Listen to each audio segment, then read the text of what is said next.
Mahlzeit Freunde und herzlich willkommen zum nächsten Video. Heute gucken wir uns gemeinsam die 2025er Modelle von Harley-Davidson an. Deswegen heute mal aus dem Büro und nicht vom Motorrad oder aus der Werkstatt. Eigentlich wollte ich das Ganze gestern als Live-Reaktion machen. Um 17 Uhr sollte ja eine Premiere kommen.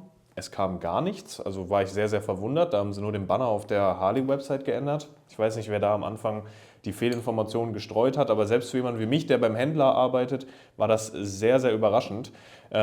Ich habe natürlich vorher schon so ein paar kleine Einblicke bekommen. Ich habe versucht, bei mir bei der Arbeit beim Händler so wenig wie möglich reinzugucken, damit ihr mit mir zusammen halt die volle Reaktion seht. Es sind 3 Videos online gegangen auf dem Harley-Davidson-Kanal, die werden wir uns jetzt gemeinsam anschauen. Ich denke mal, da werden die neuen Modelle halt gezeigt. Und dann gehen wir noch auf die Website und gucken mal einmal durch, was gibt es für Konfigurationsmöglichkeiten, was gibt es für Unterschiede von letztes Jahr zu dieses Jahr, was haben sie geändert, kommt irgendwas Bahnbrechendes. Ich bin gespannt, wir labern nicht lange rum und starten direkt rein. So, los geht's.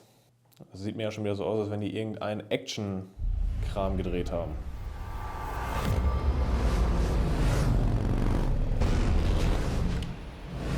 Listen up. We ride with you. For over 120 Also vom Filmstil finde ich schon mal sehr cool. Best damn motorcycles in the world. We weathered wars, recessions, and plenty of hard times. Ich werde das Ganze, glaube ich, einmal so ein bisschen durchlaufen lassen und dann gehen wir gleich nochmal in die einzelnen Sequenzen rein, weil da passiert zu viel auf einmal, dass ich jetzt zu allem was sagen kann. Born in Milwaukee, Wisconsin, and assembled by hardworking folks who pour themselves into every detail, every mile, and every rider who throws a leg over one of our Da habe ich schon was gesehen, neue Farbe bei der Lowrider S. These machines are a tribute to the American spirit, a bridge to freedom, adventure. Also bis jetzt, gut, dass wir da stoppen, da sage ich gleich was zu. Bis jetzt sehr, sehr viel Inszenierung, sehr, sehr wenig Motorräder, finde ich. Also ist jetzt einfach nur, hey, wir sind die coolsten, wir sind die geilsten und wir machen schon seit so vielen Jahren die besten Motorräder. Aber wenig, wir haben jetzt dies und jenes Neues. Also weiß ich nicht, aus einer, sage ich mal, Videographer-Sicht ist es mit Sicherheit ein cooles Video. Aber bis jetzt, wir haben 1 Minute geguckt und irgendwie gefühlt noch wenig Informationen bekommen. Jetzt sieht man aber schon direkt was. Die Street Bob wurde wieder verändert. Muss man tatsächlich sagen, war ein Motorrad, was jetzt in der letzten Modellgeneration schwer zu verkaufen war, da viele Leute die Felgen einfach nicht gefühlt haben und natürlich auch dieser Two-Tone-Lacksatz immer schwierig war. Wenn man einfach eine schwarze Harley haben wollte, ging das nicht. Jetzt sehe ich hier, wir haben wieder Speichenfelgen, was sehr, sehr gut ist, sieht viel besser aus auf der Street Bob und wir haben wieder ein Tank-Emblem, was ich auch wesentlich besser finde als diesen Two-Tone-Lacksatz. Das ist jetzt in Gelb, aber ich bin mir zu 99% sicher, es wird auch eine Vivid Black Variante davon geben. Wenn die dann noch schwarze Speichenfelgen hat, dann könnte das auf jeden Fall wieder ein Motorrad werden, was im nicht absoluten Top-Preissegment ist, aber gut zum Umbauen ist. Wir gucken mal weiter, das werden wir gleich auf der Website ja noch sehen.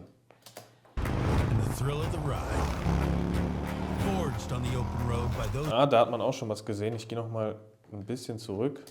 Moment. Hier. Die Breakout hat auf jeden Fall auch schon mal 2 Änderungen, wenn ich das richtig sehe.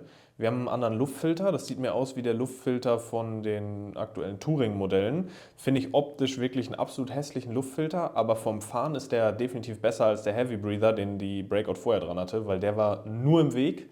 Und bei Breakout hat man natürlich oft das Ding, dass man die Fußraste auch vorverlegt und da musste man immer den Luftfilter wegmachen. Ist hier jetzt nicht mehr der Fall. Vom Fahren her cool. Optik nicht so meins, aber gut, da kann man ja immer noch auf zum Beispiel Midland oder so zurückgreifen. Was auch geändert wurde, wenn ich das richtig sehe, der Scheinwerfer ist anders. Das sieht aus wie der Scheinwerfer von der Street Bob, aber das werden wir gleich nochmal im Detail sehen. Ja, auf jeden Fall. Die Breakout hat jetzt den gleichen Scheinwerfer wie die Street Bob, würde ich sagen. Wir hatten ja vorher diesen anderen Scheinwerfer mit der schwarzen Verkleidung, den ich persönlich super fand. Ich finde den auch schön, aber ich finde für eine Breakout hätte man vielleicht den alten lassen können. By those who live it. Our legacy is built on the courage to defy convention. In a world overwhelmed by noise, we live life on simpler terms. Our terms. No agendas, no drama, no bullshit. Just the open road and our love Das war, glaube ich, die CVOST, oder? No Da gucken wir noch drama, mal rein, no bullshit, wenn ich schnell just genug the bin. open road. And our CVOST hat einen neuen Lacksatz bekommen. Man sieht ja hier hinten so ein bisschen, da sind jetzt irgendwie so Vierecke drauf. Vorher war das nicht. Da hatten wir ja diesen, ich glaube, so ein Screaming Eagle-Dingen war das. Von den Lackfarben sieht es aber immer noch ähnlich aus, dieses Schwarz-Rot-Design. Bin ich mal gespannt, was sich da ändert. Ist natürlich ein Motorrad, was gefühlt nicht zu bekommen ist hier in Deutschland. Sehr schade auch. Meiner Meinung nach das Beste, was wir in den letzten Jahren bekommen haben von der Marke. Ich bin das Ding auch schon gefahren und habe schon ein paar Mal auch drauf gesessen bei uns. Ist ein geiles Bike, aber ja, Verfügbarkeit ist halt einfach nicht gegeben und dann auch noch sehr teuer, also schwierig halt, ne? love of the ride. Our road, our rules. Let's ride. Ja, das war jetzt das erste Video. Das ist, glaube ich, so ein bisschen dieser ganze Reveal-Trailer jetzt gewesen von dem kompletten Line-Up. Ja, war ein cooles Video, hat mich jetzt aber nicht überzeugt, muss ich sagen. Also es ist jetzt nichts, wo ich sage, ey, da ist jetzt irgendwas bahnbrechend Neues, bisher zumindest. Aber wir haben ja noch 2 Videos, also warten wir mal ab. Ne? Als nächstes, glaube ich, sind es die Touring-Modelle. Gehen wir auch rein. Ich mache mal den Untertitel hier aus. So. Also eins kann Harley halt auf jeden Fall, ne? Videografen engagieren, die irgendwie Drama vermitteln können. Ist schon cool gemacht, cool gefilmt. Für jemanden wie mich, der selber sowas macht und filmt, ist es einfach schön anzusehen. Aber ja, am Ende wollen wir ein geiles Motorrad haben, ne? Oder mal irgendwie ein geiles neues Modell. So, von wegen neues Einsteigermodell, sowas wie damals die Iron 883 oder so, gibt es wohl dieses Jahr wieder nicht, weil, ja, habe ich bisher nichts von gesehen und es wird wohl nicht bei den Grand American Touring Modellen kommen. Also, ja, da sprechen wir aber gleich nochmal drüber.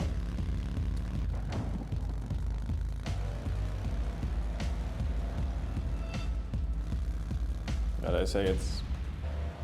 Das war's jetzt, oder was? Da sage ich jetzt einfach mal gar nichts zu. Also bei manchen Dingen denke ich mir halt auch so, was macht ihr?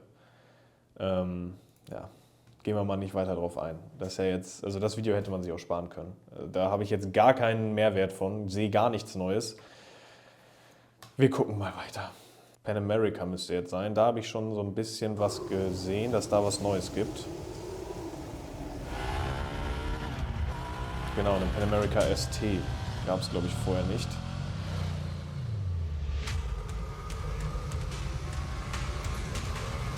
Boah, da mal mit der Pan America zu fahren, hätte ich auch schon mies Bock, sag ich ehrlich.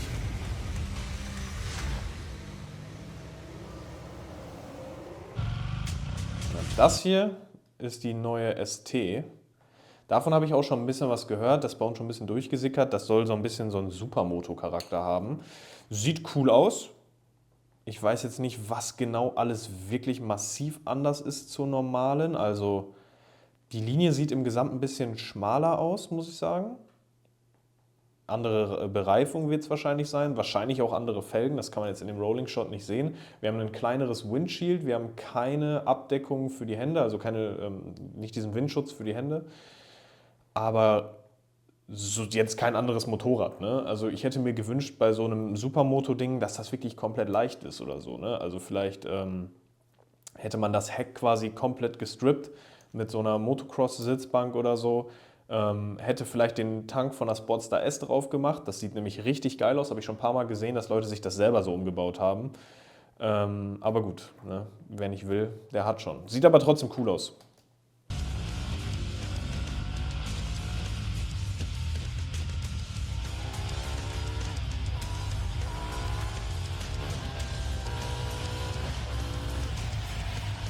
Die normale Pan Am kennt man ja, bin ich ja auch schon gefahren, habe ich auch schon ein Video zugemacht. Fährt sich geil Offroad, also kann man nicht anders sagen.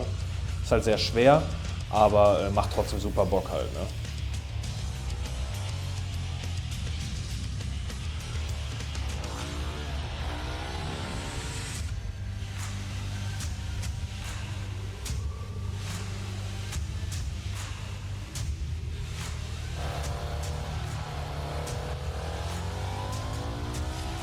Ja, das Instrumentendisplay sieht anscheinend gleich aus. Da kann man jetzt nochmal so ein bisschen die Unterschiede sehen. Wir gehen nochmal ein bisschen zurück.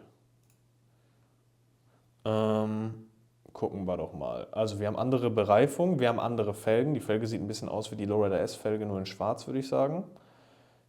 Bremse sieht gleich aus.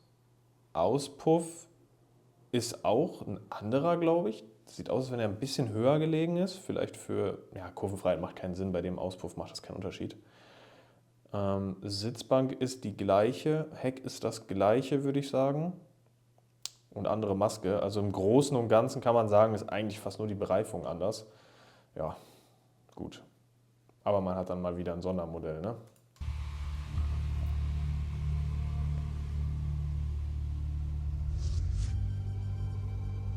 Gibt es nicht auch eine CVO eigentlich von der Pan Am? Oder wurde da gar nichts verändert und deswegen wird die nicht gezeigt? Ja, das waren die 3 Videos. Hat mich jetzt alles nicht so vom Hocker gehauen. Ist jetzt nichts dabei, wo ich sage, boah, mega geil. Vielleicht wird sich das gleich noch auf der Website ändern. Da gucken wir jetzt gleich nochmal durch die Modelle durch. Ihr müsst mir verzeihen, wenn ich vielleicht so ein bisschen überkritisch bin. Also ich bin jetzt nicht so enthusiastisch, dass ich sage, wow, alles geil. Ich glaube, das liegt so ein bisschen an meinem Job.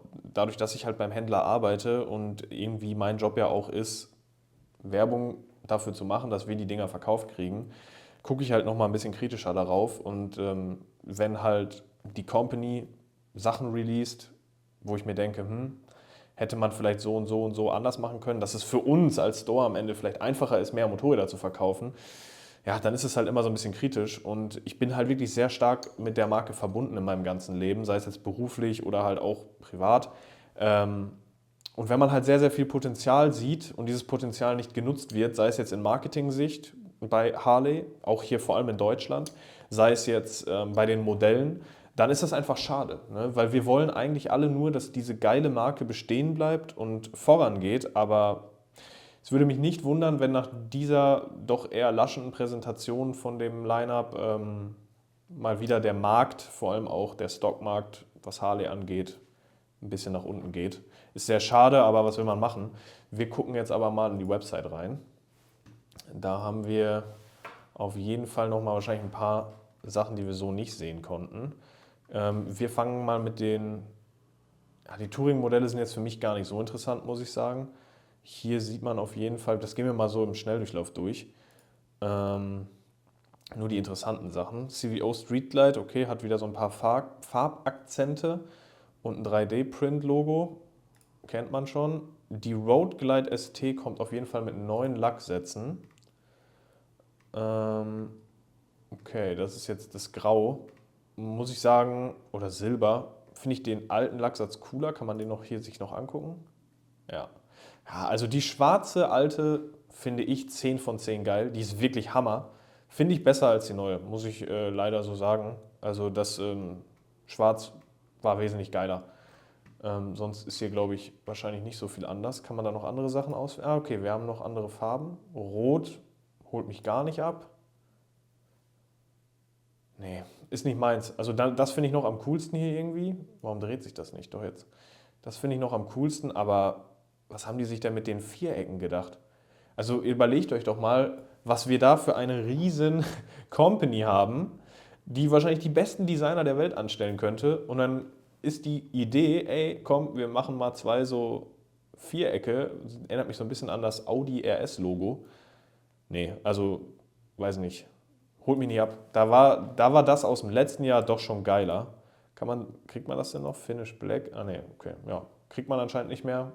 Das heißt, die einzige Karre, wo ich sage, die war wirklich was Besonderes, ist jetzt in meinen Augen nicht mehr so geil wie vorher.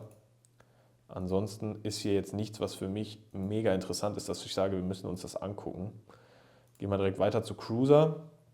Hier haben wir schon ein paar mehr Änderungen. Fangen wir mal an. Heritage hat einen anderen Luftfilter bekommen und andere Felgen. Ist ja ein Bike, was schon und einen anderen Lacksatz haben jetzt auch den 117er Motor drin. Der hatte vorher noch einen 114er. Black Finish. Gibt es auch nur noch als Black Finish, was ich schade finde. Kann man auch noch mit Speichenfelgen nehmen, okay. Black Finish finde ich schade, weil eine Heritage würde ich tatsächlich im Chrom Finish nehmen. Denn sowas eignet sich natürlich irgendwie für einen Chicano-Umbau. Ja, Ja, ist aber jetzt auch kein Modell, was mich so mega interessiert aktuell, deswegen gehen wir weiter. Ich finde, die Website lädt extrem langsam. Ich mache das mal hier in neuen Tabs auf. Dann haben wir die Street Bob, die Lowrider S, ST. Oh, ST hat auf jeden Fall einen anderen Lacksatz. Breakout, Fatboy.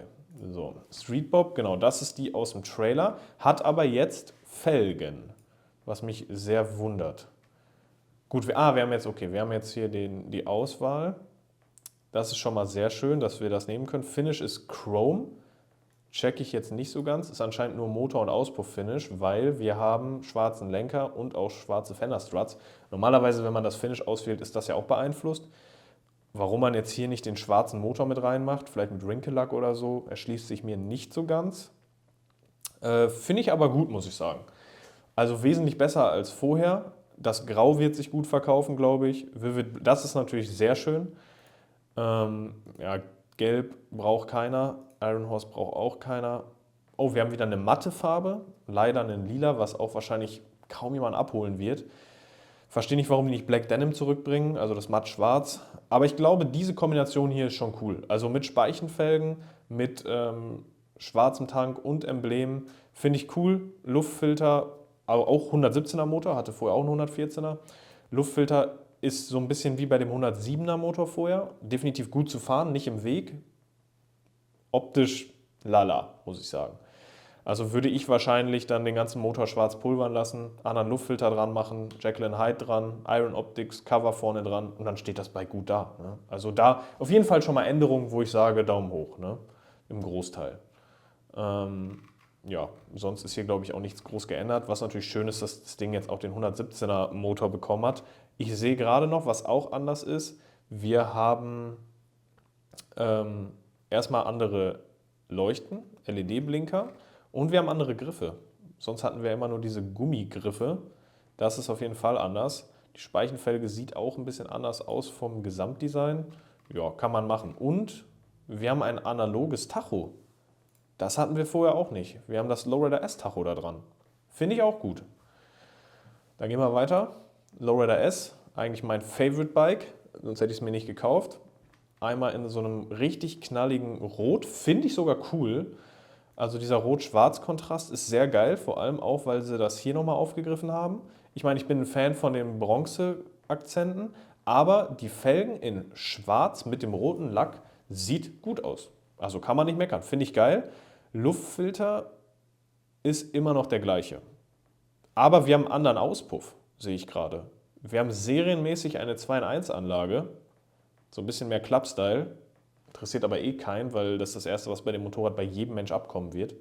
Gucken wir uns nochmal die anderen Farben kurz an. Grau finde ich auch wieder schön. Das muss ich sagen, gefällt mir sehr gut. Also wirklich komplett schwarz, nur mit einem roten Tank. Wenn man hier jetzt noch die unteren Rockerboxen rot macht, die hier schwarz macht, dann muss ich sagen Daumen hoch. Obwohl mir persönlich die Bronzefelgen besser gefallen haben bei dem Bike. Was ist das hier? Mystic Shift. Ja, lila holt mich halt nicht ab. Ne? Also ist mit Sicherheit ein cooler Lack oder so, aber haben wir da nochmal irgendwie ein Detailfoto von dieser ganzen Geschichte? Ich glaube nicht, oder? Luftfilter hat auf jeden Fall einen anderen Print bekommen. Auch die LED-Blinker jetzt dran. Aber sonst ist da nicht viel passiert, glaube ich. Ich sag mal, so technische Sachen, ne? Klar können die jetzt was am Fahrwerk oder so geändert haben.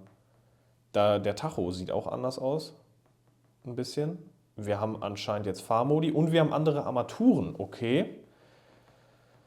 Ja, es sieht so ein bisschen aus wie von einer Pan America. Optisch gar nicht meins, auch mit den Griffen und so. Also, ne, finde ich nicht schön, gar nicht oldschool. Also, da bin ich froh, dass ich meine noch habe. Bringt uns wahrscheinlich elektronisch aber mehr Möglichkeiten, weil ich sehe jetzt hier schon, da steht ein S. Wir haben wahrscheinlich jetzt bei den neuen Modellen dann auch Fahrmodi. Das ist natürlich cool. Gehen wir mal weiter zur ST, da wird ja wahrscheinlich alles ähnlich sein. Die gleichen Farben, schätze ich mal. Grau, okay. Schwarz-Rot. Das Rot, ja, ist auch okay. Das erinnert mich ein bisschen an die El Diablo. Was haben wir hier für ein Sonder? Das ist mit so Flammen. Finde ich halt das Tank-Emblem sehr cool, aber den Flammensatz, ja, weiß ich nicht, Alter. Nee, ich frage mich, wo diese hellblaue ist. die hier überall abgebildet ist. Wird das wieder irgendein Icons-Modell werden, was jetzt noch nicht draußen ist? Ich meine, die bilden die hier überall ab, aber anscheinend kann man sie nicht kaufen. Weil das finde ich cool. Ein Chrome-Finish und hier so einen geilen Tank-Lacksatz hat was. Auch hier mit dem Chrom. Aber wieso kann man die nicht auswählen? Das wird dann wahrscheinlich wieder irgendein Sondermodell sein, was dann in Kürze rauskommt. Ja, werden wir sehen. Breakout. Hier sehen wir auf jeden Fall anderer Scheinwerfer, wie schon gesagt, anderer Luftfilter. Ja, kann man machen. Schade, dass man nicht die Option hat, auch einen Black Finish zu nehmen. Ist immer schade. Also ein bisschen mehr Konfigurationsmöglichkeiten wäre gut. Andererseits mehr Arbeit für uns als Händler. Gucken wir die Farben einmal durch. Hier haben wir ein Grau. Das Harley-Logo hätten sie sich sparen können, finde ich. Sieht jetzt nicht so cool aus. Auch hier, wenn die nur den Schriftzug hätten, ich weiß nicht, ob es ein Emblem ist, das werden wir gleich wahrscheinlich noch sehen, fände ich das wesentlich cooler. Gelb holt mich gar nicht ab, Rot auch nicht. Ja, das ist in Ordnung. Hier finde ich es mit den Flammen in Ordnung, das ist ein bisschen klassischeres Bike. Gucken wir noch in die Details kurz rein hier. Ja, das Logo hier finde ich geil. Also das hier nur mit dem schwarzen Tank, ja, würde ich sagen, nehme ich. Serienmäßig ein seitlicher Kennzeichnerhalter sehe ich gerade. Oh, nicht Siri, sondern jetzt klingelt es. Ich bin sofort wieder da. So, da sind wir wieder. Es geht weiter im Kontext hier. Wo war ich? Seitlicher Kennzeichenhalter und schwarzes Pulli, das finde ich gut, muss ich sagen. Ob der in Deutschland auch so kommt, warten wir mal ab. Das würde mich ja schon fast wundern, fände ich aber gut. Ja, Luftfilter, wie gesagt, wird zum Fahren top sein.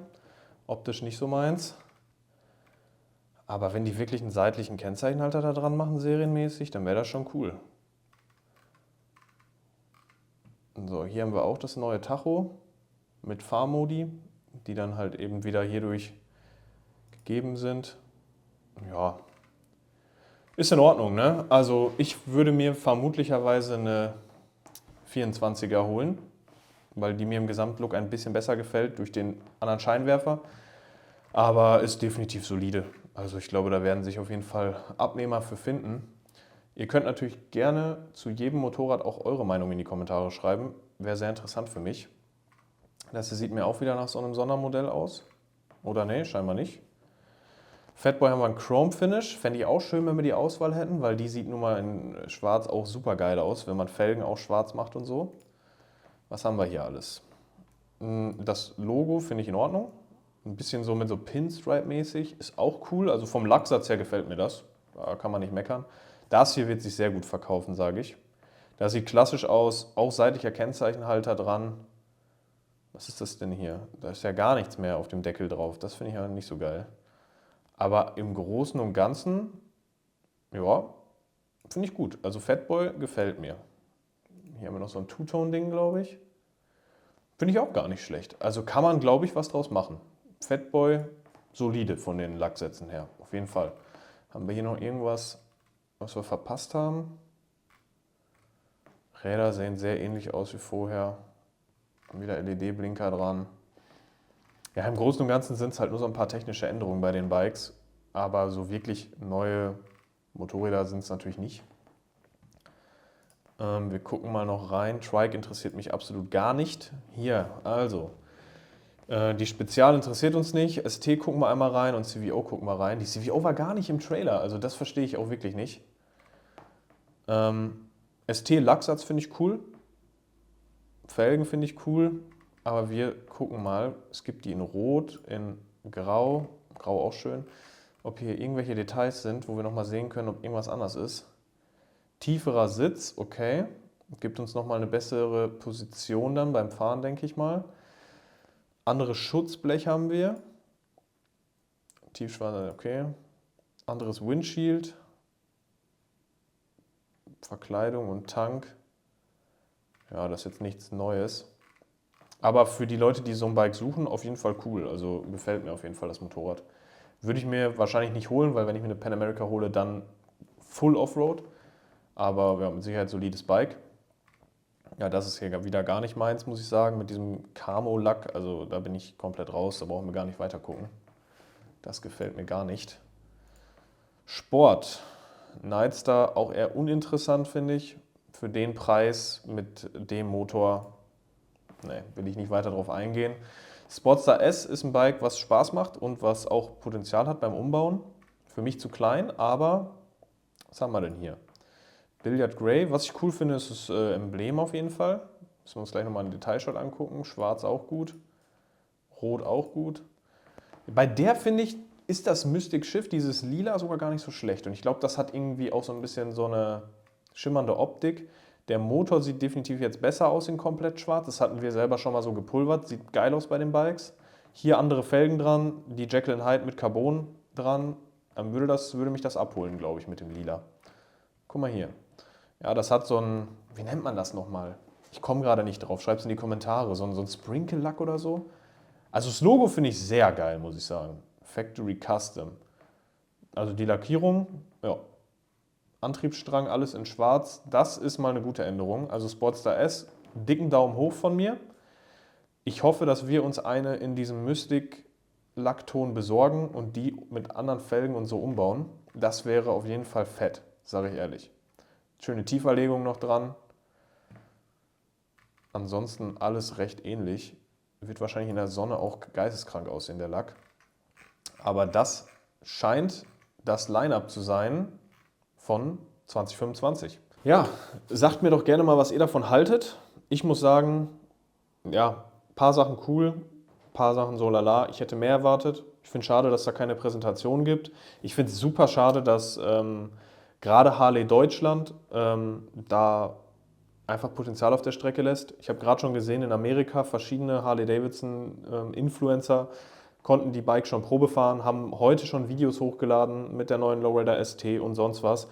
Das ganze Potenzial wird in Deutschland nicht genutzt. Ich meine, ich bin in einer Position, dass ich, glaube ich, darüber ganz gut urteilen kann. Erstens, ich bin beim Händler. Zweitens, wenn man meine Social-Media-Seiten alle zusammenzählt, hier auf YouTube bin ich ja noch recht neu, aber mit fast 200.000 Followern auf TikTok und über 100.000 Followern auf Instagram bin ich, glaube ich, kombiniert in der Reichweite mit einer der größten Harley-Davidson-Influencer in unserem Land. Und da ist kein Austausch mit unserer Influencer-Szene. Da kommt keine Einladung zu irgendwelchen Events. Da gibt es keine Test-Rides oder sonst was. Warum nicht? Warum wird da nicht gesagt, ey, wir picken uns mal 5 Influencer raus, die eine große Reichweite haben, geben denen mal von den neuen Bikes schon mal was zum Fahren oder wenn die Dinger irgendwo in der Halle stehen und wir ein Video machen können, wo wir uns die live angucken, vor der Präsentation und dann geht das einen Tag danach online. Mann, ich will dafür doch nicht mal einen Cent oder so haben, das ist doch trotzdem cool. Ich könnte euch was zeigen, ich hätte selber ein geiles Erlebnis. So, das ist in dem Sinne kostenlose Werbung, die man da machen könnte. Das Potenzial ist so groß, aber es wird nichts gemacht. Also ich verstehe es nicht, Harley Deutschland wird mit Sicherheit dieses Video sehen. Da gehe ich schon fast von aus, zumindest diese Szene hier, das wird mit Sicherheit die Runde machen. Ich bin da kein Fan von, immer nur alles schön zu reden, auch wenn ich quasi selber dort beruflich verbunden bin. Trotzdem muss man auch konstruktive Kritik äußern können und meiner Meinung nach das Marketing und auch die ganze Inszenierung, vor allem hier in Deutschland, wo der Markt super schwer ist, wo es jetzt noch viel schwerer wird wahrscheinlich durch die Regierungsänderung in Amerika, ist es einfach schade, wenn da von der Company so wenig kommt, muss ich ganz ehrlich sagen. Ich bin mal gespannt, wenn wir die neuen Modelle bei uns da haben und da irgendwas Interessantes ist, werde ich euch das auf jeden Fall nochmal live zeigen. Schreibt mir in die Kommentare, wie ihr das Video fandet, war ja mal was anderes. Soll ich öfter mal solche Reaction-Sachen machen auf irgendwelchen coolen Motorrad-Content? Wenn ja, reinschreiben, ansonsten geht alles weiter wie gehabt. Wer keinen Bock auf die ganzen neuen Dinger hat, der kann sich am Sonntag die nächste Folge von unserem Shovelhead-Projekt angucken. Dort bauen wir selber eine Sissy-Bar und einen Kings-and-Queens-Sitz. Wird auf jeden Fall interessant angucken und dann würde ich sagen, Daumen hoch, Kanal abonnieren und bis zum nächsten Mal. Mahlzeit Freunde, heute geht es endlich weiter mit der Lowrider S. Wir machen heute einen Umbau. Ingo ist hinter der Kamera, der hilft mir das Ganze zu machen, beziehungsweise macht es und ich stehe dumm daneben. Nein, ich packe natürlich ein bisschen mit an. Was haben wir heute vor? Heute geht es um Lenker und Frontmaske. Wir verbauen Pullback Riser und eine Oldschool Lampenmaske.